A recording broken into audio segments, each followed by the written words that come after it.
Como todos los jueves, recibo con muchísimo gusto al maestro Alfonso Zárate, presidente de Grupo Consultor Interdisciplinario GCI, una firma especializada en estrategia y comunicación política, y además columnista del Universal, publicación imperdible todos los jueves. Maestro, qué gusto saludarte, ¿cómo estás? Igualmente, Oscar, bien, gracias. La violencia, parece increíble que en un Jueves Santo en que deberíamos estar hablando de lo que sucede en Iztapalapa, de las procesiones en Taxco, de otras situaciones, estamos hablando de la violencia. Decimos en este medio, la información no descansa, nosotros tampoco, ¿no? En México la violencia es la que no descansa y no podemos olvidar lo ocurrido en fechas recientes en Sinaloa. ¿Qué está pasando en Sinaloa? Creo, en efecto, Oscar, que lo ocurrido simplemente en la última semana en Sinaloa admite una lectura política. En resumen, ¿qué es lo que pasa? Por un lado, que el viernes, en una operación simultánea, se plagia a 11 familias en Culiacán. En el momento en que se da a conocer este plagio, empiezan las especulaciones o las hipótesis de cuál sería la razón detrás de estos secuestros. Y lo que parece prevalecer es que hay una lucha, que hay una guerra entre cárteles, o en segundo lugar, que existe una lucha dentro del propio cártel de Sinaloa, o también llamado cártel del Pacífico, supuestamente entre el Mayo Zambada y los Chapitos. Sin embargo, lo que vamos a encontrar este martes es que se despliegan una docena, cuando menos, de mantas en diferentes puntos de Culiacán, principalmente en los puentes, en donde hay un mensaje suscrito en iniciales por Iván Archibaldo Guzmán, en el cual le dice a la sociedad, en primer lugar, que no hay tal guerra. Es decir, que ese tema no tiene que ver con una guerra, sino tiene que ver con un mensaje clarísimo, intimidatorio, a quienes están entrando a los domicilios, los ladrones de casas, habitaciones, que están rompiendo con un código de su propia organización. Entonces, lo que dice Iván Archibaldo es: nosotros no vamos a permitir secuestros, extorsiones, cobro de piso. Y quienes lo hagan tienen una muestra de lo que puede ocurrir, para que sepan lo que sienten quienes están siendo agredidos y invadidos en sus propias casas. Y aquí habría que decir varias cosas. Una primera es que quienes han sufrido estos robos en casa-habitación no van a presentar una denuncia al Ministerio Público, sino que lo que hacen es presentan una denuncia ante los jefes del narcotráfico en Culiacán. En segundo lugar, que nos muestra de una manera muy eficaz cómo operan los servicios de inteligencia de los Chapitos y cómo opera en la manera de secuestrar simultáneamente a estas 11 familias. Es decir, que el servicio de inteligencia de los Chapitos le permite conocer con precisión quiénes son los que están entrando a robar a los domicilios y dónde viven.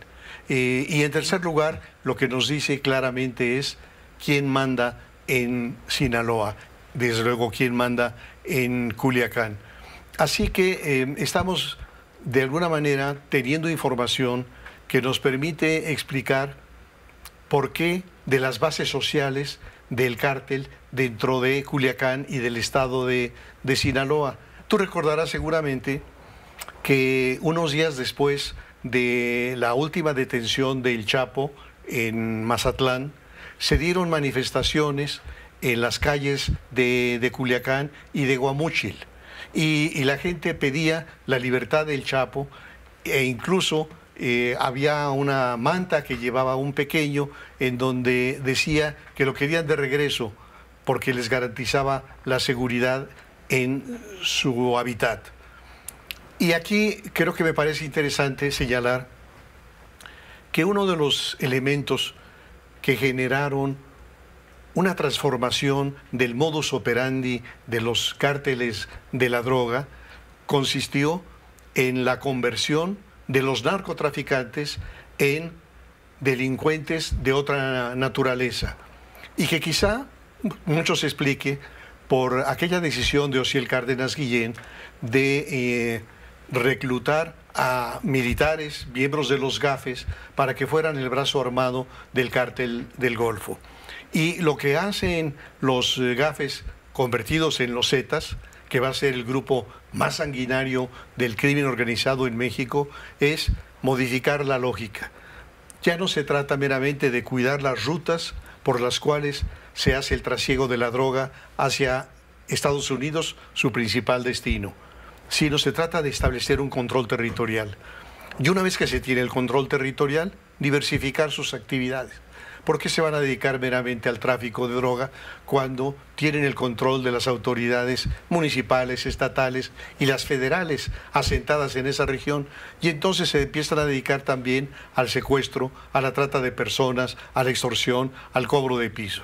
Sin embargo, hay referencia de una conversación que el propio Chapo tiene con un agente federal el mismo día que lo detienen. El agente le pregunta su opinión sobre la Tuta, el líder de los Caballeros Templarios. Los Caballeros Templarios. Y entonces el Chapo le dice, no nos confundas con esos mugrosos, nosotros somos narcotraficantes y no nos metemos con la gente. Entonces, en efecto, lo que encontramos es una serie de bandas criminales que sí están volcadas contra la sociedad y un cártel, el cártel de Sinaloa o del Pacífico, que no se mete con la gente. Y entonces lo que nos está diciendo Iván Archibaldo es la seguridad pública, la paz en Culiacán y en Sinaloa la hacemos nosotros y no vamos a permitir a nadie que la interrumpa porque en ese momento estaremos para aplicar la ley. Entonces la conclusión, Oscar, es realmente perturbadora y dramática, porque a esto hay que asociarlo con lo que ocurrió en el 2021, cuando hay evidencias, testimonios de la manera en que el cártel operó a favor de Morena. Es decir, operó como secuestrando operadores políticos del PRI, robando urnas, etcétera. Entonces, esto lo que nos dice es que, a diferencia de lo que ocurre en otros estados, en donde sí sabemos que hay la presencia de 1, 2, 3, 5 grupos criminales, en el caso de Sinaloa, los que mandan son el cártel de Sinaloa. Y en consecuencia, que tenemos un primer ejemplo verdaderamente perturbador de una entidad de la Federación en donde el gobernador es una figura simbólica, pero quienes mandan en realidad son los chapitos. Y hay que recordar que el jefe del Comando Norte de Estados Unidos, Glenn Van Herk, en su momento dijo del 30 al 35% del territorio mexicano está controlado por el crimen organizado. Y sí, en efecto, en muchas partes de nuestro país ponen y quitan autoridades. En muchas partes del país controlan a la población por la buena o por la mala, ya sea con obras, defendiendo a su gente, con regalos el Día del Niño, el Día de las Madres, o bien, como se dice también, obligándolos a manifestarse en contra del ejército, pero lo cierto es que gran parte de nuestro país está totalmente controlado por el crimen organizado. Y desde luego que esa es una noticia sumamente perturbadora y que amerita una respuesta de otro tipo, porque detrás de estos hechos criminales lo que hay es la absoluta pasividad de las fuerzas públicas. Es decir, cada vez que ocurre un acontecimiento de esta naturaleza, se nos informa que van 700 miembros de la Guardia Nacional o que van 500 soldados de la Secretaría de la Defensa. Pero ¿cuál es el problema, Oscar? Que ese despliegue no tiene absolutamente ningún sentido porque esas fuerzas públicas tienen la consigna de no enfrentar. Y lo hacen así porque en la lógica del presidente de la República no se combate el fuego con el fuego. Y esto lo que hace es renunciar por parte del Estado a lo que la Constitución, las leyes y la doctrina le asignan. Es decir, el Estado tiene el monopolio en el uso de la violencia legítima y en la medida en que el Estado mexicano, por las razones que sean, yo creo que hay mucho de una simiente religiosa. El presidente parece evocar el sermón de la montaña. cuando si te dan una bofetada en una mejilla, pon la otra. Entonces, esa señal, lo que les ha dicho a los delincuentes es que se les garantiza la impunidad. Y creo que no hay nada que incentive más la comisión de los delitos que la convicción de que quedarán impunes. Entonces, pues un gravísimo momento para el país, porque hoy es Sinaloa, pero la descomposición, lo mencionas, está desde luego en el estado de Guerrero, está en Michoacán, está en Zacatecas, está en Tamaulipas. Es decir, es una mancha que va creciendo y frente a la cual el Estado mexicano no ha tenido la capacidad para construir una alternativa de orden sistémico en donde realmente el Estado mexicano como un todo y no nada más las Fuerzas Armadas se involucren en recuperar este territorio.